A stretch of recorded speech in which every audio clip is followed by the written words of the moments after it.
Hay 7 razones contundentes para decir que el Paraguay era la nación más próspera de la tierra en el siglo XIX.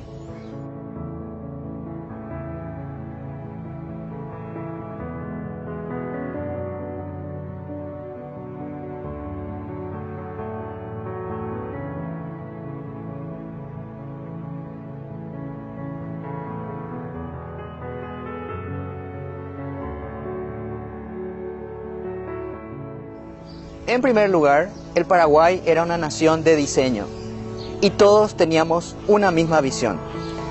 Nunca fue un accidente, todo había sido pensado, sus instituciones eran del tipo inclusivo, no extractivo, a diferencia de todos los países del mundo, excepto Estados Unidos, quien por la misma época se constituye en una gran nación.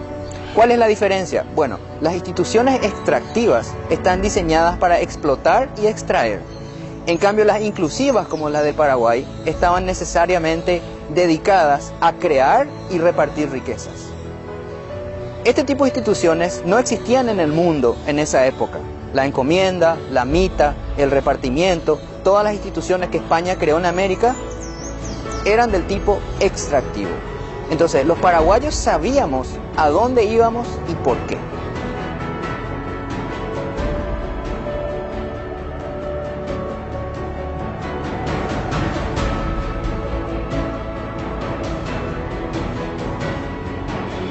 Los españoles vinieron a América por un solo motivo y fueron consecuentes con ese propósito mientras pudieron: el dinero. No vinieron a crear instituciones de bien común. De algún modo el Paraguay y Estados Unidos compartían esa visión. Por esa época las demás naciones de la tierra eran calderas de desigualdad, explotación y abusos, incluido el poderoso Imperio Británico y sus territorios de ultramar. Oriente ni hablar, milenario, pero siempre dominados y dominantes. Una clase explotando a la otra.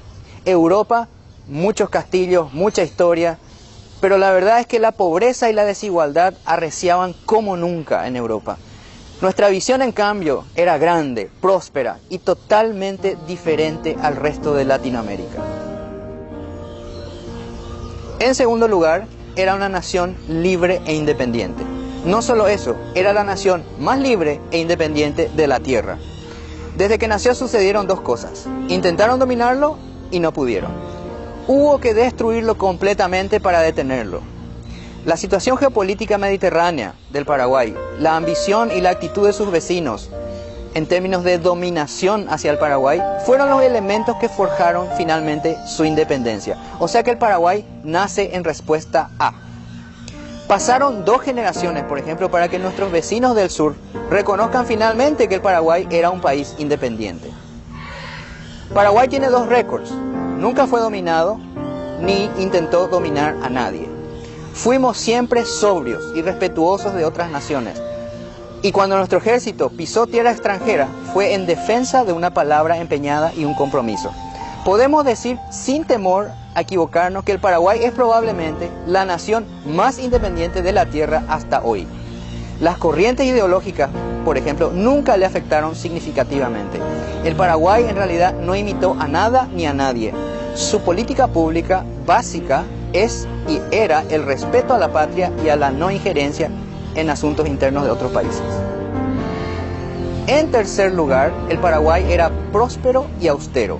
Su prosperidad estaba basada en el orden, la disciplina y el trabajo. ¿Qué otro país del mundo estaba completamente enfocado en el orden, el trabajo y la disciplina en esa época? Ninguno. Y hoy, bueno, se hacían las cosas en el Paraguay según el diseño de prosperidad, o sea, producir mucho, pero gastar poco. La disciplina, el trabajo y el orden se daban en otros países quizás, pero de manera aislada, nunca de manera tan sinérgica y generalizada como en el Paraguay. La gente trabajaba porque quería, no porque debía hacerlo. Todos ellos, en realidad, sentían que le debían algo al Paraguay, y no al revés. El Paraguay nunca recibió ayuda externa.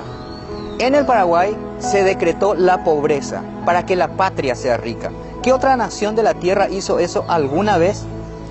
¿Alguna nación de la tierra tuvo la fuerza para rechazar los lujos y los desmanes de las élites dominantes? No, porque en el Paraguay no había dominantes ni dominados. En cuarto lugar, el bien común estaba por encima de los intereses privados.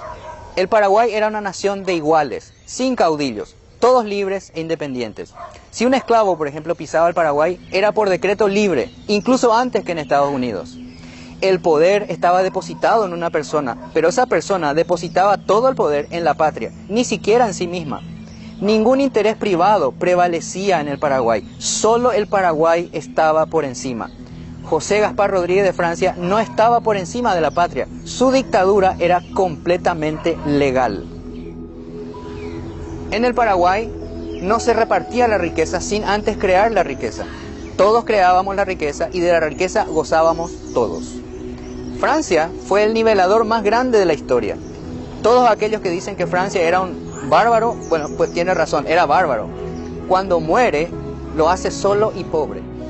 Él es, en realidad, el personaje central de nuestra historia, y no el Mariscal López. Sin hacer un discurso anti-riquezas, por primera vez y última vez en el mundo, los pobres eran libres y las cárceles estaban llenas de ricos. En realidad, lo que estaba tras las rejas no eran los ricos, era el poder extraño a la patria. Era por primera y última vez en el mundo un país sin privilegios, donde solo desde este punto de vista se puede decir que la historia del Paraguay independiente es más importante que la Revolución Francesa misma. Aunque quizás a muchos les sorprenda o no, quizás hasta no les agrade este comentario. En quinto lugar, el Paraguay no tenía deudas. Sus cuentas, sus números, su balanza comercial, su producción, todo, absolutamente todo estaba en orden. No había dudas sobre su administración. Para llevar a cabo sus planes no necesitaba el financiamiento externo. Hoy, en 2015, eso es casi imposible para todas las naciones de la Tierra. Hasta la nación más rica de la Tierra tiene grandes deudas. Incluso destruido, el Paraguay hasta hoy nunca entró en default. Siempre honró sus compromisos. No solo no tenía deudas, tampoco había crímenes. De ningún tipo, ni asaltos, ni robos, ni asesinatos, ni nada por el estilo. Hay referencias de extranjeros que ni bien cruzaban la frontera eran asaltados. En sexto lugar, todos sabían leer y escribir. Y no lo hacían para demostrar su cultura, sino para trabajar. Leían instrucciones escritas de cómo cultivar y cómo producir. Los índices de alfabetismo del Paraguay eran los más altos del mundo. Era la nación con más alto alfabetismo del mundo y lo fue por más de 20 años. Una nación donde todos saben leer y escribir en el siglo XIX. Inglaterra tenía 33% de analfabetismo en 1850, Italia lo mismo, Francia lo mismo. En 1820 Francia tenía un 80% de analfabetismo, en 1850 un 45%, y eso que ya llevaba más de 80 años de libertad, igualdad y fraternidad. Rusia en el siglo XIX tenía 90% de analfabetismo, cuando en el Paraguay era menos del 1%. Cuando estalló la guerra, detrás de las líneas paraguayas se imprimían periódicos, detrás de las líneas enemigas funcionaban burdeles y casinos. Ninguna nación de la Tierra, repito, ninguna. En séptimo lugar, el Paraguay era un país innovador, tecnológico y superproductor. En el Paraguay del 19 las cosas sucedieron en el orden correcto, justamente por ser un país de diseño. Primero independencia, luego creación de riqueza e igualdad, finalmente tecnología y comercio, exactamente como debe ser.